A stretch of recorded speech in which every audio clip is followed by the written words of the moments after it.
Hello, Sterling. Welcome, everyone. Welcome to all our listeners. Welcome to all our viewers on the YouTube channel. My name is Matt Connor. I'm with Sterling Holmes. Welcome to another edition of the Arrowhead Addict podcast. It's a wild Tuesday. Sterling, your own schedule is wild. It kind of fits in with the state of the NFL today. How are you? Good, baby. Making chili today. And didn't pull a Kevin and drop it. I almost did. I almost dropped the crock pot today, and it would have been a disaster. 2 pounds of beef, beans, and just maters would have been a disaster, but we're good, baby. It would have been a total disaster. Almost like the Broncos looked for like 10 minutes today. And then the Russ Wilson trade happened.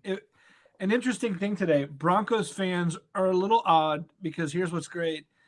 Aaron Rodgers, like the big news of the day, Aaron Rodgers goes back to the Green Bay Packers, $50 million a year, 4 years. Who knows if that'll play out all 4 years, but clearly he's not going to the Broncos. And so for a hot second, it looked like, all right, let's roll up our sleeves for Drew Lock and maybe Mitchell Trubisky. So it was hilarious. I ended up writing something about it because I found it hilarious. And then they trade for Russell Wilson. And so then suddenly our Twitter feed on Arrowhead Addict is filled with Broncos fans saying, take the loss. And I'm thinking, you've taken 13 straight losses. Sure. If that's how you want to play this troll wise, but anyway, big day. We want to talk about Tyrann. We want to talk about Tyreek. We want to talk about Orlando. We want to talk about free agency. We've got reader questions to get to. But let's get to some beer first, Sterling. Oh, let's do it. All right. KC Beer Company, you know this. We've talked about it. It's incredible. Made with only 4 ingredients: malt, hops, water, yeast. They've won awards in Germany. They're from Kansas City and have DOS won awards in Germany. They brew their beers according to the German purity law of 1516. There were like only kings back then. 1516. Think how long ago that was. They've been brewing the beer based on the purity laws since then. If you haven't tried it, go to KC Beer Company, get some. I'll be heading to KC Beer Company relatively soon. I plan on going back and having a few more beers, maybe a Zwei Bier Bitte. You never know. Might get after it. But KC Beer Company, we love them as a sponsor. We love their beer. Anytime you guys have one and tweet out your support, that helps us. They love that. So anytime you guys do that, we truly do appreciate that. But try KC Beer Company. But the big news, like you mentioned, Russell Wilson going to the Broncos, we might finally have a rivalry again because it hasn't been one for so long. They finally have the third best quarterback in the AFC West. Congratulations, Broncos. You no longer have the worst quarterback. That's pretty good for them, right? But in all seriousness, the AFC West is now an absolute gauntlet. The Broncos are no longer a team you can just overlook and just count 2 wins on your schedule every single year. Good for the Broncos. They did give up a lot. Let's go through the trade right now. Drew Lock, Shelby Harris, which was their defensive veteran presence guy. Noah Fant, who I really liked at tight end. This, to me, maybe lends credence to they like Albert O. They think Albert Okabunam might be their future tight end, but Noah Fant was, to me, a piece that everyone's overlooking. 2 first-round draft picks, 2 second-round draft picks, a 5th-round pick, Russell Wilson, and a 4th heading back to Denver. They gave up a lot, but at the same time, they felt like they had a complete team outside of a quarterback. This to them was hey, it's a win now mode. We're in this gauntlet of a division. We're not going to win with 8 wins. We're not going to win with Teddy Bridgewater or Drew Lock. If we don't get a top 10 quarterback, we have no chance. Yeah, I love this deal for the Broncos. I mean, I love it. And I realize some people are like, wow, Seattle got a nice haul in this. But remember this. Remember that Von Miller, the trade in the midseason, they got a 2nd and a 3rd for Von Miller. Now Von Miller is going back to Instagram saying, like he's acting as if he's coming back to Denver after like a few months away. So Denver in this draft, even after trading their first and second, has their own second. They have and 2/3. So the Broncos still have 3 of the top 100 picks in this draft after getting Russell Wilson. I mean, I just think that's, if the cost for that is Noah, who has not lived up to, I mean, he's looked good, but he has not been like a first round tight end. When he was taken, like both he and TJ Hawkinson were like hailed as the Okay, you have Jared Goff throwing the ball. Matt Stafford's great. I'm a big Matt Stafford guy, but you can't take some situation into the equation here, right? I think TJ Hawkinson and Noah Fant are both incredible, but when you have Teddy Bridgewater, who can't throw the ball 4 yards downfield, good luck getting him the rock. I agree. Although Russ Wilson, when's the last tight end that Russell Wilson made? I mean, it may be Jimmy Graham several years ago. Something. Yeah. So I like the deal a lot for the Broncos. I mean, to me, you trade your tight end like that if you do, and I think it makes him the second best quarterback in the division. I mean, I would rather have Russell. Look, man, I think there's a history here. Think for a minute. A history of him shitting the bed down the stretch? Dude, what have the Chargers done? No. But Herbert's not. It's not on Herbert. He just got there. That's not on Herbert. Russell Wilson has been pissing down his leg for season after season. First half of the year, he becomes an MVP frontrunner, and then games 9 on, he's a dude. He's a jag. Look. Let me just say this. Name a successful Seattle Seahawks draft pick since like KJ Wright. Name one. DK Metcalf. Okay, solid. Do it again. Name 2. I might be struggling here. I mean, in other words, I even read a thing where it said like they haven't drafted a Pro Bowler since like it's been like almost a decade or something. Like it's just been crazy since they were like good, and they're horrible in the trenches. I think Russ is going to look much better in Denver and reinvigorated than he was. Russ has also made the Pro Bowl 9 of the last 10 years. So I respect the history. I like the experience. I think he's going to be much better than he has been. I like Justin Herbert too. I just don't think that Justin's done nearly as much as Russ has done. And you can say, hey, Russ is past his prime and the Broncos just blew it and whatever. And I could see that perspective. But for me, I think the Broncos with Russ Wilson are a tougher team than Justin Herbert and the Chargers at this point. Maybe the whole entire team scenario, I will give you that. But I think Justin Herbert at this point is better than Russell Wilson. Wilson has not been the same guy in my mind. I'll have to look back to the stats. Just looking at him last year, not the same. The year before, not the same. Russell Wilson, I think, is very talented, but I think he's on his downslope. And I don't know if that is a case of complacency. I don't know if it's a case of his offensive line was horrendous, but it's not like this Denver offensive line is fantastic. The Denver offensive line was their other issue. Their defense is great. They have weapons, but they did just trade away one in Noah Fant. If they can get receivers to stay healthy, if Cortland Sutton can play a full season, if Tim Patrick can be your legitimate third weapon, third offensive guy you can trust, you have Jerry Jeudy. I think Denver is a complete team, but I still want to wait and see with Russell Wilson. I trust Justin Herbert so much after seeing him progress this season. I've been shocked by how good Herbert's looked. They do have some issues. They have to figure out late game situations. They do have to figure out for me, it's weird. The Chargers have been a team where they've been good, but they choke away games, and it hasn't mattered what city they're in. Hasn't mattered what quarterback they've had. Hasn't mattered what head coach they've had. Find it's like a ghost. But we'll see. I get what you're saying. By the way, Russ Wilson had 40 touchdown passes just 2 years ago. So when do they come though? I want to know when they came because it seems like they start the first 8 weeks and he looks like, oh, he's the MVP. And then it comes down to he's peeing down his leg. We'll see. I mean, only time can tell.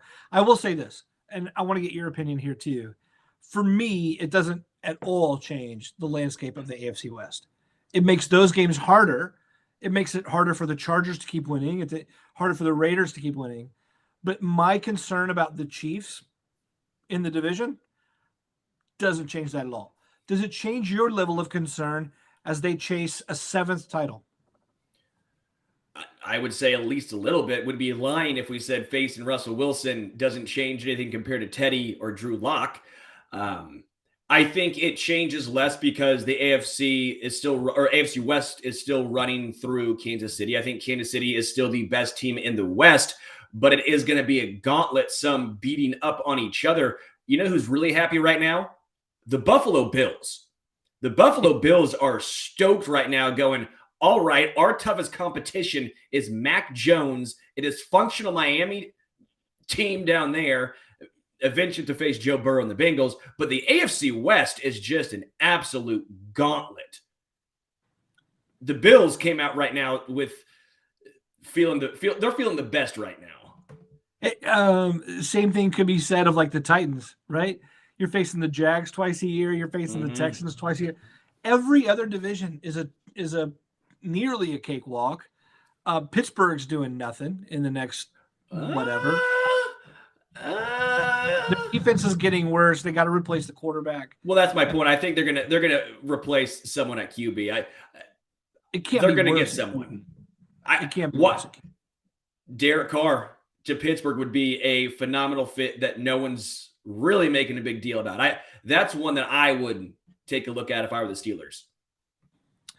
What would the Raiders do at that point? Would they chase a quarterback in the draft and do the rebuild thing? You would have to. To me, I think the Raiders have peaked at where they are talent-wise. Derek Carr is a above-average quarterback. We hate on him all the time here in Kansas City. It's easy to hate on him. He always has his worst games against the Chiefs, so we have that seared into our mind. Derek Carr is a very good quarterback. You put him on the Steelers with a lot of talent around him and a good defense, that Steelers team, I think, is making the playoffs easy. Raiders, they have to claw and fight to win. He goes to the Steelers. I think that's a playoff team automatically. Yeah. I don't know. I disagree with you. The Browns are kind of a mess. There's just nothing compared to the AFC West. Nothing at all. I don't think it should surprise anyone. Is it possible that all 4 teams in the AFC West make the postseason next year? Like, wouldn't that just be totally bananas? Some scenario in which they beat up on themselves and then absolutely decimate everyone else.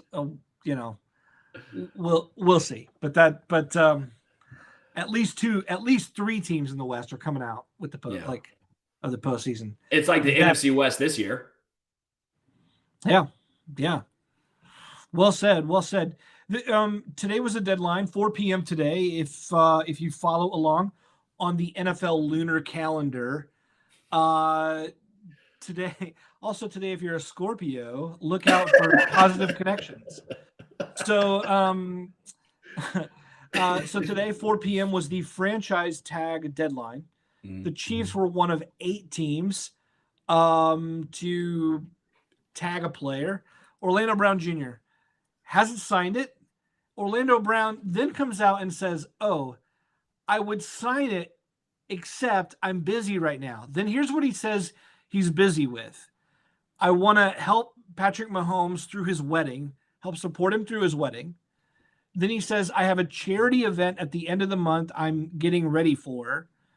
And then he'll sign it. So I want to know, is Orlando Brown now an event planner who is in charge of Patrick Mahomes' reception? Is Orlando Brown right this minute choosing between checkered and polka dot on like tablecloths for a special event? Like what's happening here? What's behind that weird quote and what do you make of this? Dog, how long does it sign? How long does it take to sign a piece of paper? You slide over a check for what's it, $16.5 million? The paper is not even done fluttering on the table before it's signed. Did the Chiefs tell him like, hey, if you don't sign it, it won't count toward our cap. So just act busy for forever and we'll pay you eventually. I don't know. I think he does sign a long-term extension in Kansas City. I do think that's in the cards. I don't think it's going to be for the resetting the market price that he wants. I know he wants to be the highest paid left tackle. He also said Patrick Mahomes was not going to get knocked down last year. Remember that when he got signed here? He's like, oh, Patrick's not getting hit. Not from my side. Sure. Okay. Yeah. You can talk a lot. Orlando Brown Jr. is a very solid left tackle. As the season progressed, he, in my mind, fit in maybe as a top 7 left tackle. That's not top 3. That's not getting paid like a number 1 left tackle. He's top 7 in my mind. I don't get where he feels like he deserves to get paid 23, 24 plus million a year. That to me seems asinine. And at some point, the Chiefs have to find a number and say, we are not going over that. At some point, it's a sunk cost. Yeah, you gave up a first-round draft pick, right? What equates to a first-round draft pick. It's a sunk cost. Just because you did that doesn't mean you have to all of a sudden pay this guy whatever he wants. That's not how this should work. Yeah. Let me ask you this. Do you think that you have no doubt about the fact that he's going to get a long-term deal? Is that right? Is that what you said? More doubt has crept into my mind, but I think a deal gets done. I just can't see it. If it's for 23 plus million a season, I'm going to have some issues. Sure. I'm of the opinion that a deal is going to get done. I think the deal will get done in the summer, like Chris Jones' deal did. I mean, like that's the downtime of year where you can take care of some business and you're not as busy. But let me ask you this. If the Chiefs end up with this sort of cap space where they can absorb the $16.5 million hit that comes with the tag, sure. Do you think it behooves them to force Brown to play out that deal so they have another year of looking at how he's going to fit in? I mean, I think that would make his side of things upset and you risk some relational whatever. But do you do that for $16 million? Or do you do that for a potential $100 million deal? You say, well, sorry, your feelings are upset, but we're going to see how you play for another year here. Yeah. I would say if he doesn't accept a 5-year, $100 million contract, something around there, I would say, yeah. Where you almost need and want more tape. It's a dangerous game you're playing, and I'm typically a fan of getting in a year early than a year late. The same thing with Chris Jones. Probably could have had him cheaper if you get in there a year early, right? But with Orlando Brown Jr., there isn't a ton of tape, and I don't see him dramatically going from where he is now to being a top 3 left tackle. I think there's some potential there to be a top, 6, 5, maybe in that slot. But I just don't see him all of a sudden being like, yeah, he's the best left tackle. He's not going to be Trent Williams. But okay. I get what you're saying. Isn't top 5 enough though to get like max money or near max money? I wouldn't pay him 23 plus million. Again, I have a number that I'm like, yeah, that's it. There's my level, there's my out. Yeah. I guess I get what you're saying. Left tackle to me just might be a position, however, where there's such a lack of good. It's almost like quarterback, where it's like, okay, if you don't pay him and he goes somewhere else, who are you turning to? I mean, because right side is who knows right now. Sure. If you create that hole on the left side too, that feels like taking 2 steps back when you tried to make a step forward last year. And if it takes you a couple $1 million more to like secure the services of a top 5 to 7 guy, you do it at that position because who else do you have, right? I think it comes down again to the sunk cost scenario. I feel like people are saying they have to pay Orlando Brown Jr. They have to pay him because of what they gave up. My question here is, do you really have to? They found a way to get Orlando Brown Jr., right? Originally it was Trent Williams, and they struck out. They'll find a way to get something done, even if it's not with him. I trust the front office. I trust Brett Veach to not all of a sudden put me at left tackle. I trust him to not put a rookie there, not put Mike Rimmers again in a Super Bowl type situation, right? I trust Kansas City to get something done, whether or not it's with Orlando Brown Jr. And by the way, I think saying him being top 7 is pretty generous. PFF would not agree with you. A lot of the numbers wouldn't agree with you. I think he's a very solid player, but if you asked a lot of guys around the NFL, they might not say he's top 7. I thought he got substantially better as the season went on. Sure. And I would probably place him top 7 or 8 at this point in the NFL at the position. I guess we're disagreeing to agree. I mean, agreeing to disagree. I guess, whatever. You drink your KC beer, I'll drink mine. How's that? Whatever. Deal. I mean, if you don't have to tell me twice. I'll pound those bad boys. I had some on Saturday. I was crushing them. With the Hellas Lager. Oh, pristine. Nice. Hey, folks, by the way, if you're listening, if you're watching, just want to note, sometimes Sterling and I get along. We still hang out anyway in the Discord channel, available to all of our members through the Arrowhead Addict membership, available to everyone. Also, we got some cool swag coming through. Oh, yeah. Hoodies, hats. Do we have a koozie? Do we have like a beer koozie? I didn't see a koozie, and that feels like the first thing we should have done. We need a koozie. We have a mug in there. There's all kinds of swag. Anyway, all that to say, the details are wherever if you're watching this, the details are in the information section there with the stream. And if you're listening to this on iTunes or wherever, the information will be there for you in the information section on how you can get involved or pick up some cool swag. Just want to mention that because we got some great folks.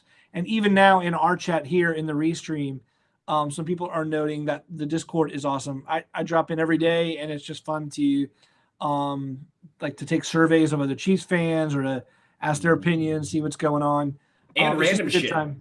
And random stuff like the chili recipe, talking to people about books and music. Cereal? Honestly, it's cereal. We do it all, baby. We do it all. So Orlando Brown being horrible aside, as what Sterling just said, let's move to the other business that we haven't talked about, Sterling. Tyrann Mathieu, this is from a few days ago, but he's now expected to test the market as free agency begins. That feels like a foot out the door. What do you think of,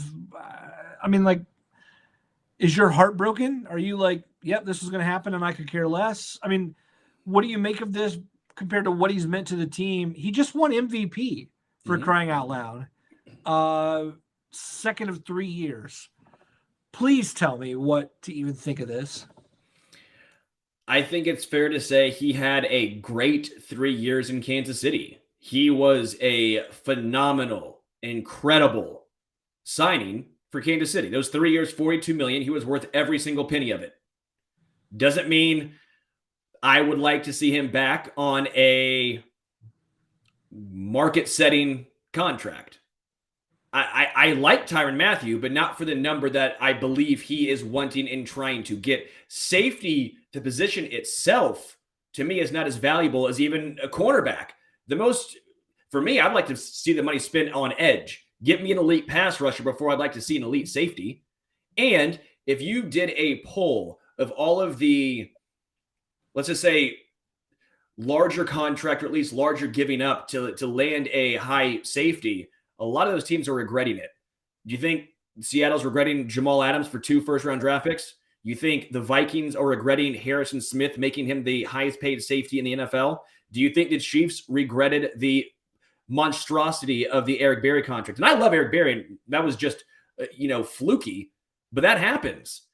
And for me, I think you can find someone to play safety at a much lesser price, and it's not going to be that much of a drop-off. If you are so reliant on one guy to get your defense in place, that's a coaching issue. That should not be on Tyrann Mathieu. If your defense falls apart when he comes out, that's a coaching issue. It shouldn't all be on Tyrann Mathieu. Well, let me ask you this, because Several sources that I've seen, the reports are Tyrann's not expected to set top of the market. I mean, he's going to be available and probably coveted. I'm not sure that he's going to like break the bank in some Justin Simmons kind of way because of his age, maybe some decline in the overall athleticism there, and a fear of going multiple years only makes that more fearful. So let me ask you this: if the market dictates that Mathieu is actually going to sign somewhere for 10 to 12 million, that it's not 17 million Jamal Adams money, it's not even 15 million Simmons money, do you like Mathieu to return for like double digit millions? Or are you thinking, unless he's going to take a massive discount, I just wonder, you seem past him already. I wouldn't say I'm past him, and it's nothing against Tyrann Mathieu. I think he is a very, very good player. I think he does have a lot of the intangibles.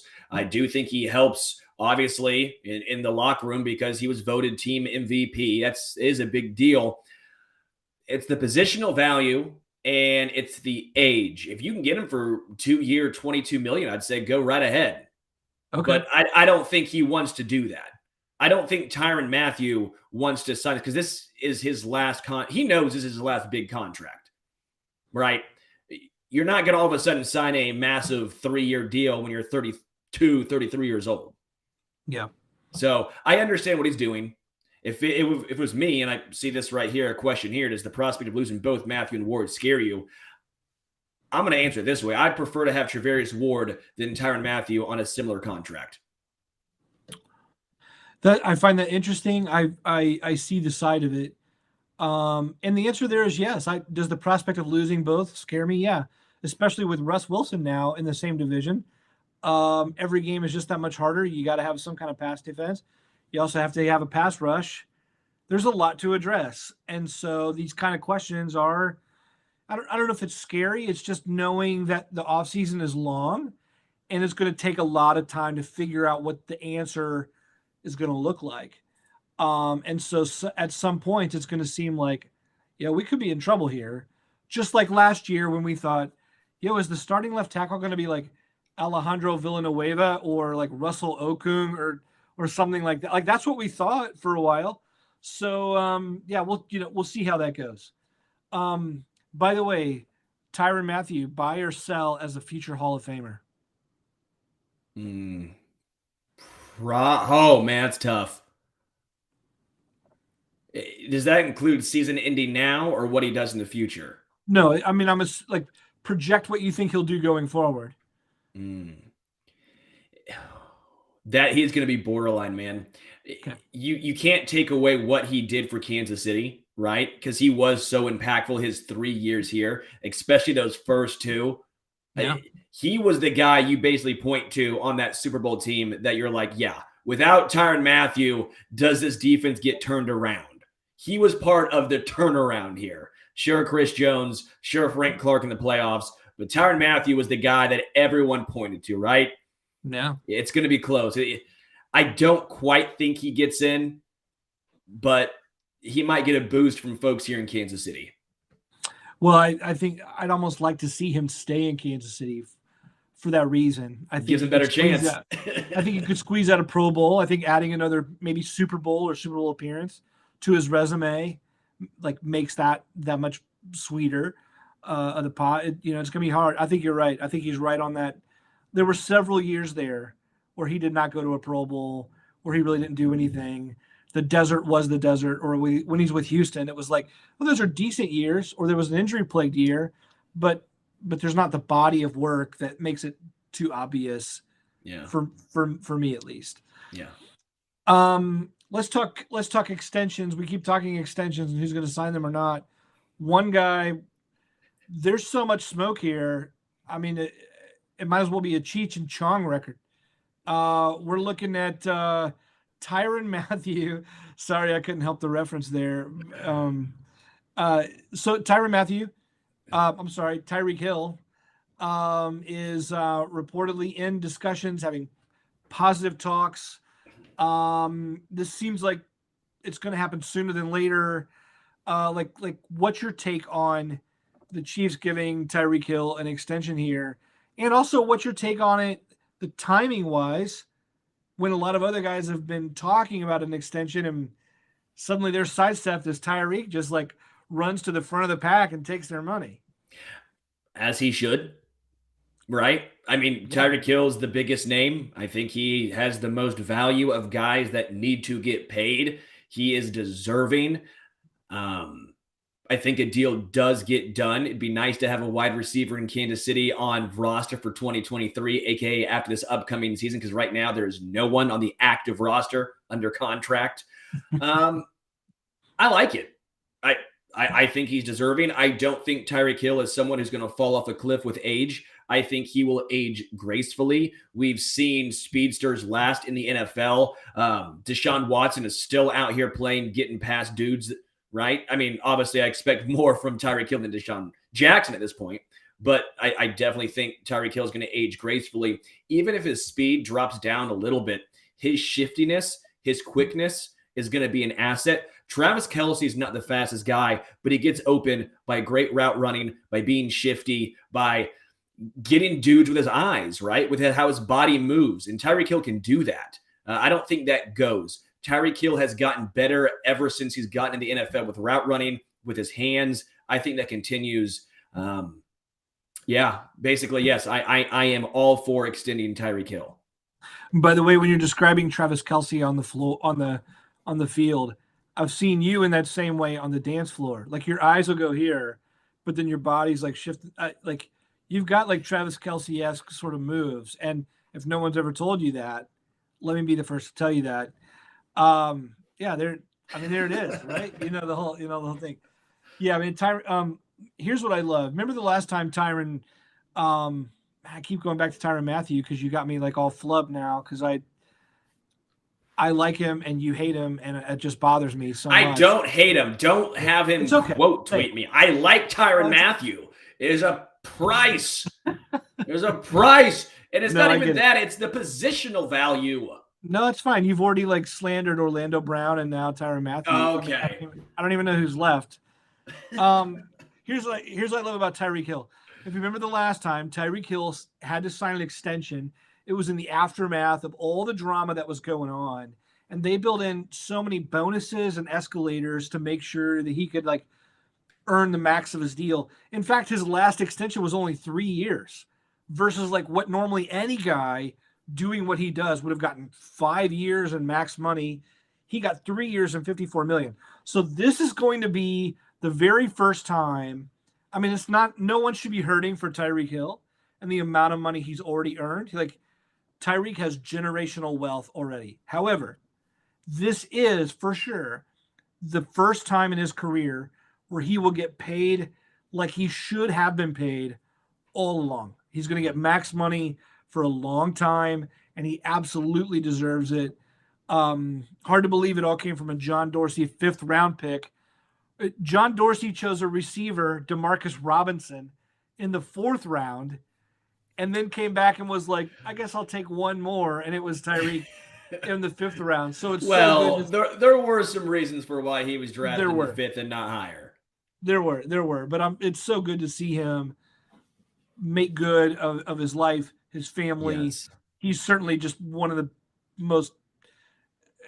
maybe the most dynamic player I've ever seen in football. Like as a football fan, at the end of my life, if you ask me who is the most blah blah blah player, dynamic player, I mean Tyreek is that kind of historic guy.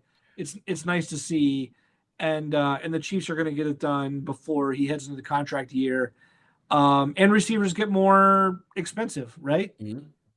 Yeah, I also think that Tyreek Hill's IQ is something that goes completely under the radar. Tyreek Hill has some of the best football IQ I have ever seen. That man feels like he always knows where to be, how to beat a defense, where the soft spot is, when to go out of bounds, when to try and gain an extra couple yards. He, to me, again, I keep going back to it. He's a guy I just think is going to age very gracefully in the NFL. His acceleration is what makes his speed so incredible. It's the acceleration, the ability to go from 0 to 22 miles per hour, just like Crazy. that. Crazy. So, yeah, no, I'm with you. And receivers are getting paid more money because teams are now valuing quarterback and wide receivers. It all's changed. It went from, well, now you got to pay a running back, and now you're looking at teams like the Dallas Cowboys, who anyone could have told you that was stupid, but now they have to cut Amari Cooper to keep the monstrosity of a contract that is Ezekiel Elliott, who, by the way, is the second best running back on that team. And now you're hearing reports out of Carolina. They're like, well, we're listening to potential trade offers on Christian McCaffrey. Well, no shit. The highest paid running back in the NFL, in NFL history, who's been banged up, played in 10 games the past 2 seasons combined. Oh, and they say they want a first rounder? Like, gosh, go smoke crack somewhere else. No chance. If the Chiefs said, here's a 5th rounder, I would have questions to get Christian McCaffrey in Kansas City for a 5th rounder. Look at that contract. No way. I feel that way about Saquon Barkley, and he's much cheaper. He's much cheaper. Ugh. I don't get it. I don't get it at all. Let's focus on a position here. If you're listening, just so you know, here's where we're going. I want to ask Sterling about the biggest position of need on the roster. And then we're going to get to some of your questions. If you were in the Discord channel, we're going to answer some reader questions there.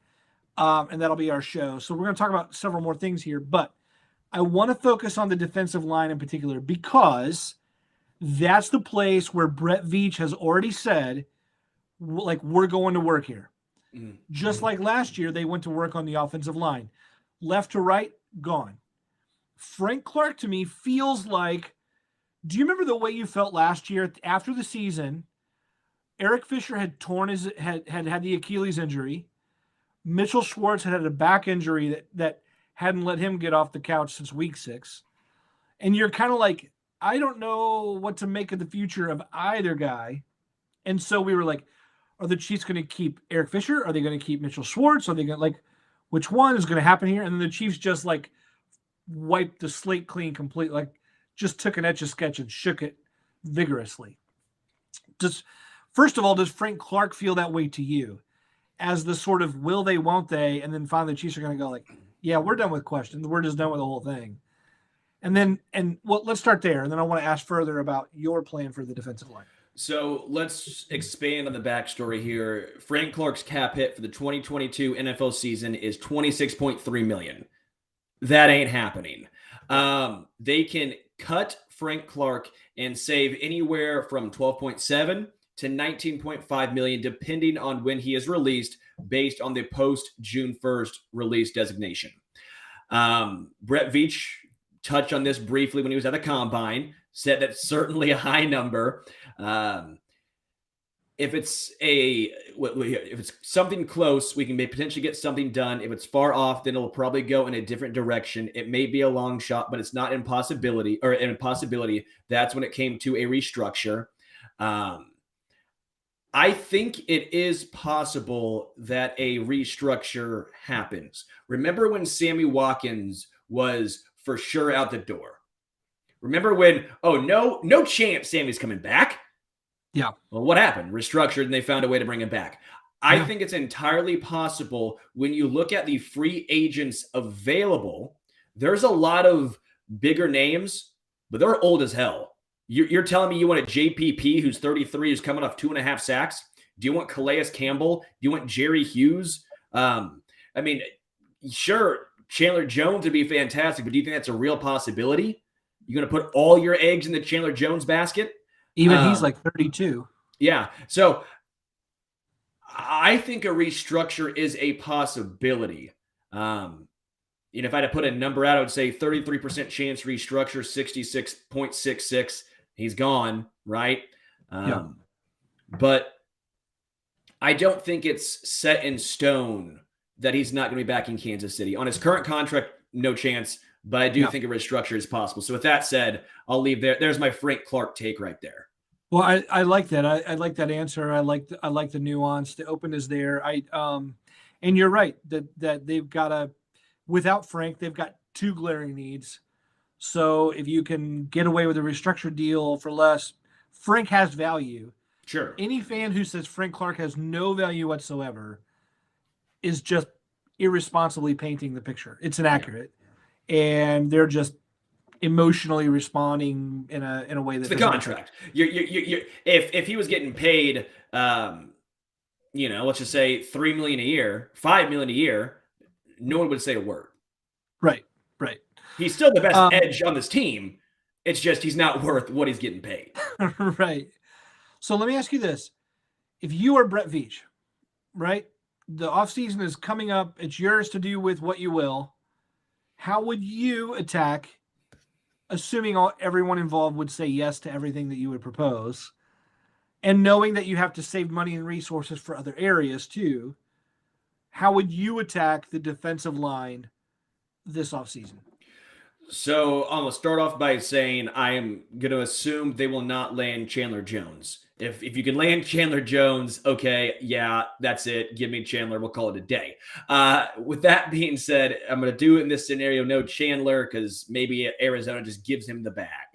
My underrated guy is Charles Harris, former player from Mizzou, former first-round draft pick. The Chiefs love to go after these former first-round draft picks. Charles Harris finally had somewhat of a breakout season, came in Detroit, 7.5 sacks. I think Charles Harris could be brought here on a, for sure, not breaking the bank type contract. I think Emmanuel Ogbah would be very nice, but I think he might be more expensive than people think. I don't think Emmanuel Ogbah is going to come here on some, I was there one time, let me get a team-friendly deal. I don't think that's going to be the case. I think that the Chiefs need to spend at least one of their top 100 draft picks or 100 in the top 100 picks on a edge guy, right? I think they for sure have to pick someone who is not just a tantalizing prospect. I'm tired of look at the potential. Breland Speaks, TK, Joshua Kando, brought in Taco Charlton. Either they can't identify what these potential edge guys can be. I don't know what the deal is, but the best edge guy they've drafted has been Michael Dana. I would like a guy who's more ready now than just a future project. And then finally, I would say I'm getting on board with a Jadeveon Clowney if you cannot bring Frank Clark restructured back. Because Jadeveon Clowney is a little bit more of a souped-up Frank Clark. Really good in the run game. Yeah. Good at getting after the quarterback, but not elite. And I don't think Jadeveon Clowney is going to break the bank. I don't. We've thought for the past 3 seasons he would. He hasn't done it. I don't see why this season would be any different. Yeah. I like it. I think Clowney is actually underrated these days after like failing to live up to like his name and the college buzz and him coming into the league. He's actually like a much better, he's a more well-rounded player than people realize and give him credit for. And he gets more pressures than people realize, even though the sack numbers haven't been there as well. I'll say this. I like your plan. I also think there's a little bit of smoke around Zadarius Smith, right? The Green Bay Packers, they did not use the franchise tag on Smith, which they wouldn't have. They used it on Devontae Adams. So you've got Zadarius Smith, who is going to be free and coming off an injury, but that's a guy who's possible. Another guy coming off injury, this is what I actually like, and I don't know what people will think of this. I would flip a second-round pick and maybe like a future third or fourth to the Minnesota Vikings, and I would grab Danielle Hunter. They've got a brand new regime. They got a totally brand new regime. Hunter's coming off an injury-plagued year, but he's still very young. He's only 27. He only played 7 games last year. He had 6 sacks in that time. He's a total monster. I mean, if Brett Veach is like, I don't need an aging veteran. I need a guy who's like a monster in his prime. Danielle Hunter is that guy if he's healthy. And that's the wild card there. So I would make that call to see if the draft assets were worth making. Then I'd probably call a guy like Ogbah or something, get him on a 1-year deal. And then I agree. You got to grab like Mafe. You got to grab someone else in the draft to be like the primary future, you need a cornerstone. Yeah. You've got to have a cost-controlled young cornerstone there. But yeah, man, if you could grab a Hunter type Za'Darius, I think you have some great ideas too. I like that there are options out there. I think that's what's so exciting to me. I think Brett Veach is going to be able to get something exciting done up front. Yeah.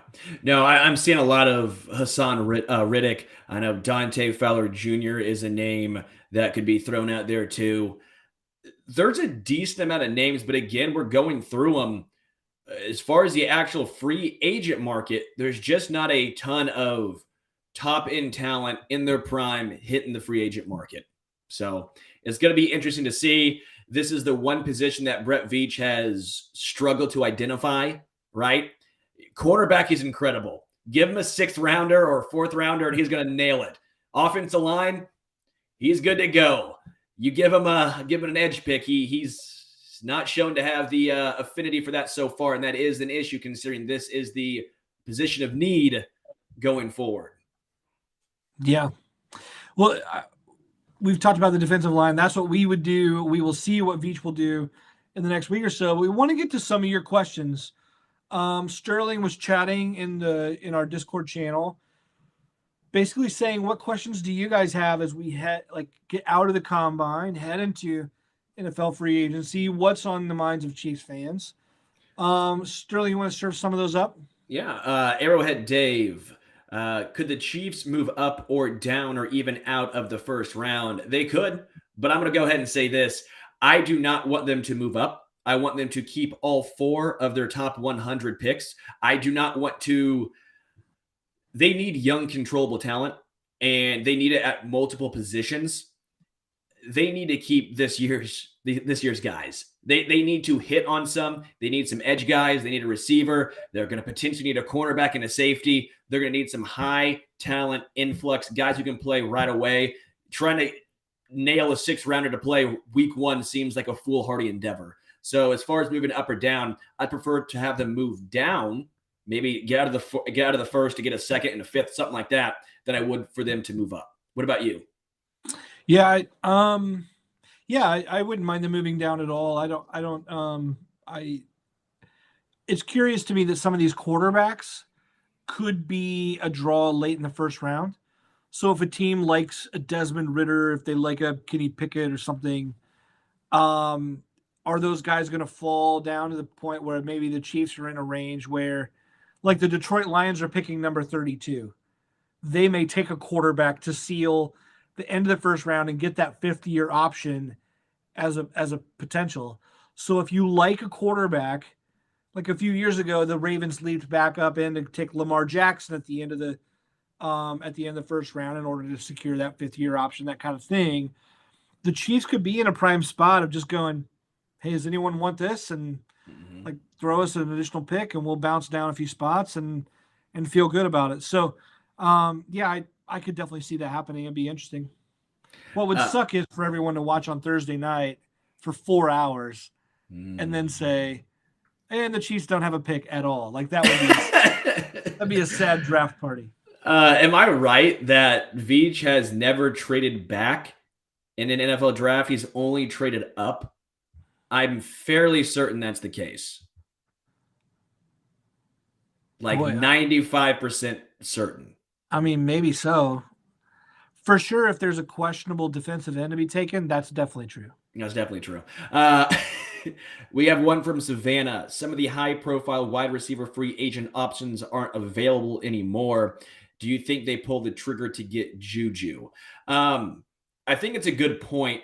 A lot of the guys we thought might be available, well, they're not. Calvin Ridley decided to go and pull a Pete Rose, and now he's going to be out for a year. We're seeing Devontae Adams, Chris Godwin. Devontae Adams we knew, but Chris Godwin was a question mark. Mike Williams was a potential question mark. Amari Cooper did hit, but when you have these players who could have potentially gone to other teams, had teams bidding for their services, well, that would have helped Kansas City, right? Because that pushes everyone back one. Well, now Juju Smith-Schuster is going to be one of a maybe top 3 guy instead of a what? Top 7? Maybe the number 7th guy? Like that makes his market more attractive. I don't think the Chiefs will get Allen Robinson. I think Allen Robinson is probably going to be too expensive. But I do think Juju Smith-Schuster is a realistic guy you can bring in for a year or two. I think he's going to cost more than people think, but I think he would accept a 2-year length deal. Yeah, there's a lot of smoke here too. And he even said, per a report in January, that he would be willing to play for the Chiefs, or that he liked the thought of playing for the Chiefs. And last offseason, I was just looking back at some old quotes earlier today, and Juju said he would have chosen the Chiefs if he wasn't going back to Pittsburgh. And you got to remember the Philadelphia, Baltimore Ravens were also in on Juju last year, and the Philadelphia Eagles threw in a multi-year deal that was more lucrative than anyone. So he chose Pittsburgh over 3 teams, each of which were giving him more money, but Kansas City was second. So if he's leaving Pittsburgh, I like the Chiefs' chances there. Yeah, I do want Kansas City to draft, again, in the top 100, a wide receiver. I think a wide receiver and an edge, those two are musts for me early on for Kansas City in the draft. I see George Pickens is my kind of guy. I'm with you, Scooter. George Pickens would be incredible. Man. We do have one cereal-related question. Why Raisin Bran sucks? Hey, man. I like Raisin Bran. I'm basically 87 years old. I bleepin' love Raisin Bran. Oh, that's disgusting. Let me say this. Raisin Bran sucks. Oh. If you add the word crunch to Raisin Bran. Oh, okay. Yeah, that's the one. That's delicious. One is like soggy, like hair in the drain. The moment that milk touches it, it just wilts like a nasty flower that no one ever wants to see, right? But Raisin Bran Crunch is like a vivacious group of leprechauns in your mouth, just bringing things to life in a way that it's amazing. It's like, yeah. Oh, dude, you're right. Raisin Bran Crunch absolutely slaps. It's incredible. It's top tier. Okay. So you don't like Raisin Bran, or you like Raisin Bran? I don't really know if I've even had just the OG or Raisin Bran. I'm more of a Raisin Bran Crunch type of guy. Anytime I hear crunch, I'm in. I like things I hate soggy. Soggy is my pet peeve. Anything soggy is gonna be a no for me, dog. Cinnamon Toast Crunch, though, I'm all in on. Big Cinnamon Toast Crunch kind of guy. But not soggy Cinnamon Toast Crunch. No. If it's soggy, that shit's getting tossed out quicker. Done. Yeah. Totally agree. Yeah. And I agree. CTC all the way. It's pretty amazing. But yeah, Raisin Bran. Look, if you're eating Raisin Bran and you're out there, you need to really reconsider the choices you're making in life. I mean, I don't know. Like, I'd be willing to even throw in on like a life coach, some counseling, something. I'm not lying. I'm not lying, folks. Like right now, a preacher would say, with every head bowed and every eye closed, if you're taking Raisin Bran in your life tonight, right now, you need to know there's a light in the darkness, a light in the soggy ass darkness of your life. Get some crunch on that shit. Throw that first bowl away. Yo, if a preacher said shit. Amen.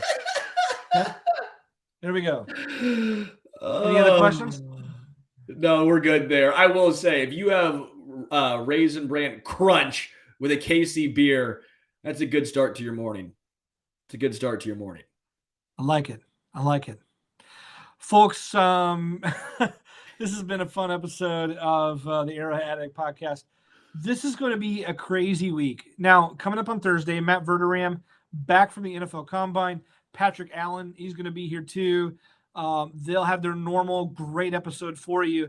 But don't be surprised if we alert you from time to time for an emergency episode, because there's going to be a lot of news to respond to over the next week or two as the Chiefs completely reshape their defensive line, the rest of their defense. I'll leave you with this. We could lose Charvarius Ward, and he could make big money. We could lose Tyrann Mathieu. He could make big money.